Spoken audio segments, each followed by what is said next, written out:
He has this gift. కొందరు screen మీద ఏడుస్తుంటే తెలియకుండా మనం ఎమోషనల్ అయిపోతాం. ఆ అమ్మాయికి ఆ గిఫ్ట్ ఉంది. She is incredible in the film. She is the heart and soul of the movie. And I am so proud of you because I genuinely think it's your best performance in your career. I thought you were fantastic in the film. స్టార్టింగ్లో మనకు కొన్ని doubts ఉండే.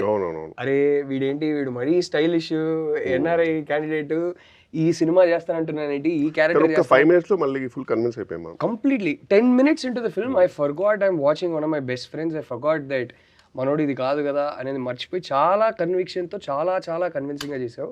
I think it's your best performance. I loved both of you in the film. And ఇది కానీ ఇప్పుడు open గా చెప్పొచ్చు ఏంటంటే ఇంటర్వెల్ పాయింట్ అండ్ క్లైమాక్స్ వీడికి దండం. ఆ టిపికల్ శేష్ ప్రతి సినిమా మనము రిలీజ్ ముందు చూసేస్తాం.